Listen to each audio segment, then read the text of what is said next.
आज विदर्भातील घडामोडी तुमच्यापर्यंत आणणाऱ्या विदर्भ एक्सप्रेस बुलेटिनमध्ये सर्वांचं स्वागत. पहिली बातमी आहे नागपुरातून. नागपुरात काल एका 6 वर्षीय बालकाचा हाय टेन्शन लाईनला चिकटल्यामुळे मृत्यू झालेला आहे. दुर्दैवी बाब ही की गेल्या 11 दिवसातील ही 3ऱ्या बालकाचा हा अशा पद्धतीचा मृत्यू आहे. काही दिवस आधी धर कुटुंबातीलच 2 जुळे पियुष आणि प्रियांश यांचा सुद्धा अशाच पद्धतीनं सुगत नगरमध्ये शॉक लागून मृत्यू झालेला आहे. काही दिवस या दोघांनी सुद्धा झुंज दिली, मात्र नंतर ह्या दोघांचेही प्राण गेले.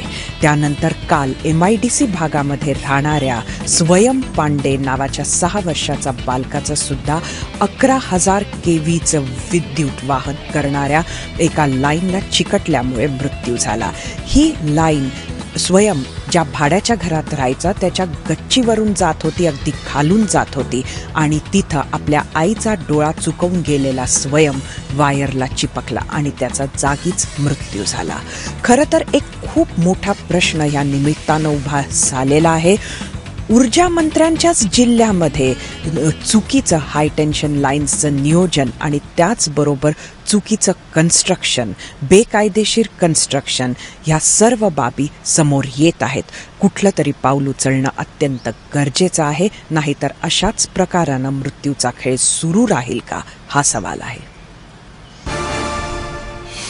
देशामध्ये 3 तलाकवर भरपूर चर्चा सुरू असताना नागपुरातील मोहम्मद अयूब खान नावाच्या व्यक्तीनं मात्र एक नवीन पाऊल उचललं आहे. देशाला एक दिशा दिली आहे. नुकतीच रमझानमध्येच अयूब खान यांच्या मुलीचा निकाह झाला. मात्र निकाहनामामध्ये नेहमीच्या फॉर्मॅटच्या पलीकडे जाऊन अयूब खाननं वरपक्षाकडनं हे सुद्धा लिहून घेतलं की एका बैठकीमध्ये तलाक तलाक तलाक असं म्हणून वधूला तलाक दिल्या जाणार नाही. एवढंच नाही तर जर का लग्न वधूला काही कारणाने असहनीय झाला तर तिला मात्र घटस्फोट म्हणजे खुला हा कुठल्याही शर्तीशिवाय दिला जाईल. अशा पद्धतीचं कुटुंब अयूब खान यांना मिळालं, ज्यांनी पुण्यातील शेख परिवार यांना या अटी मान्य होत्या आणि अशा पद्धतीचा निकाहनामा बनवून या दोन्ही परिवारांनी देशाला एक दिशा दिली आहे. पावसाला सुरुवात झाली आणि सगळीकडेच शेतकऱ्यानं पेरणीची लगबग सुरू केली.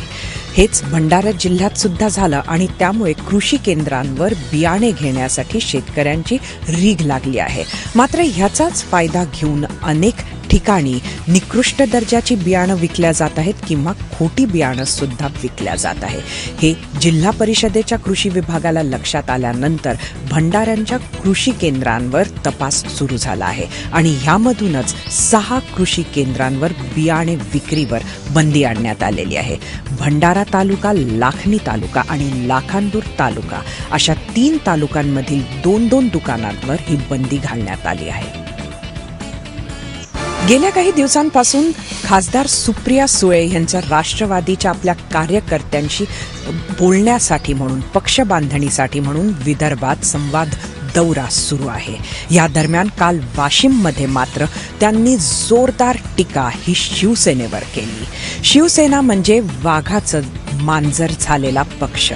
एवढंच नाही तर शिवसेना सतत म्हणते की आमच्याकडे तलवार आहे, मात्र ती तलवार कधीच काढत नाही. त्यामुळे आता ह्यांच्याकडे तलवार नाही हे सिद्ध झालं, असं सुद्धा सुप्रिया सुळे यांनी आपल्या भाषणातून म्हटलं.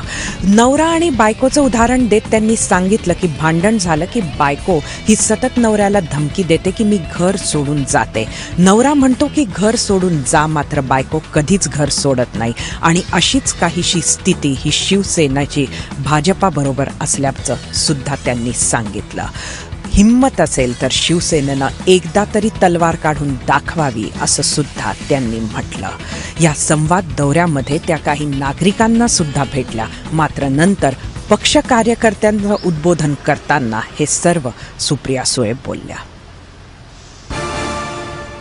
कर्जमाफीनंतर सुद्धा शेतकऱ्यांचं नेतृत्व करणाऱ्या अनेक संघटनांचं आंदोलन हे पुढे सुरूच आहे आणि असंच एक आगळं वेगळं आंदोलन काल बुलढाणा जिल्ह्याच्या चिखली तालुक्यातील गोद्र गावामध्ये पाहायला मिळालं. इथं स्वाभिमानी शेतकरी संघटनेचे कार्यकर्ते आणि शेतकऱ्यांनी चक्क 10,000 रुपयाबाबतचा शासनाचा जो GR आहे तो खाऊन गिळला आणि अशा पद्धतीनं एक आंदोलन केलं. इथं शासनाचं निषेध आंदोलन हे सुरूच आहे आणि पुढेही सुरू राहणार असा इशारा देण्यात आला आहे. अमरावती जिल्ह्याच्या शेतीचे काही आकडे समोर आलेले आहे. सध्या पाऊस सुरू झाला, मात्र त्यानंतर परत एकदा पावसानं दडी मारल्यामुळं पाऊस नाही आणि त्यामुळे पेरण्याही खोळंबल्या. फक्त 2% पेरण्या या आतापर्यंत होऊ शकल्या आहेत असे आकडे समोर आलेले आहे. बाकी मात्र शेतकरी हे पाऊस कधी येतो यासाठी ताटकळत थांबले आहे. अगदी बियाणे सुद्धा विकत घेऊन झाली आहे, मात्र पेरण्या अजूनही सुरू होऊ शकलेल्या नाही. यवतमाळ जिल्ह्याचा शेतकरी मात्र एका नव्या भीतीनं ग्रासलेला आहे. दुबार पेरणीची वेळ येईल का याची भीती त्याच्या मनात आहे.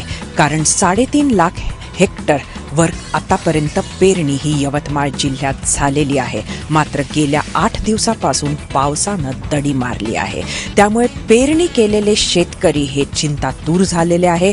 आता जर का लवकर पाऊस आला नाही तर काय होईल हा सवाल त्यांच्या समोर आहे. चंद्रपूर जिल्ह्यामध्ये स्थिती तर अजून वाईट आहे, कारण चंद्रपूरमध्ये पावसाच्या फक्त 2च सरी आतापर्यंत पडलेल्या आहे. फक्त 33 मिलीमीटर पाऊस झाल्यामुळं पेरणीचं काय करायचं, कधी करायचं या विचारात इथला शेतकरी अडकलेला आहे. इतर ठिकाणी पाऊस पडला, विदर्भातही इतर ठिकाणी पाऊस पडला म्हणून चंद्रपूरच्या अनेक शेतकऱ्यांनी आपल्याकडे येणारच या आशेनं सोयाबीन आणि कापसाची पेरणी सुद्धा केली. त्यामुळे आता त्यांचं काय होणार हा तर त्याहूनही मोठा प्रश्न आहे. काही गोष्टी ह्या अशक्य वाटल्या तरी त्या अनेकदा घडत असतात आणि हेच पाहायला मिळालं अकोला जिल्ह्यामध्ये. अकोला जिल्ह्यात एका पित्यानंच आपल्या मुलाच्या दारूच्या व्यसनाला कंटाळून त्याची हत्या केली. बाळू मसले हे या 60 वर्षीय पित्याचं नाव आहे. त्याचा मुलगा योगेश हा दारूच्या व्यसनाधीन झाला होता. सातत्यानं घरी भांडण करायचा, वेगवेगळे वाद उचलायचा. काल अशीच घटना वडिलांबरोबर परत एकदा शेतात झाली. त्यावेळेला चिडलेल्या वडिलांनी कुऱ्हाडीनंच योगेशवर वार केला आणि योगेश हा तिथंच मृत्युमुखी पडला.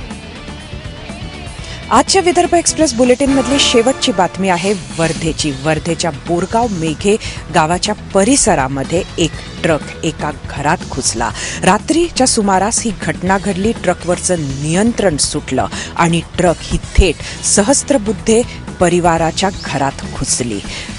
परिवारात 3 सदस्य होते. त्यावेळेला गाढ झोपेत होते. काहीतरी जोरदार आवाज झाला आणि पाहिलं तर भिंत ही कोसळू लागली. मलब्याच्या आड दबून हे तिघही जखमी आहे. उपचार सुरू आहे.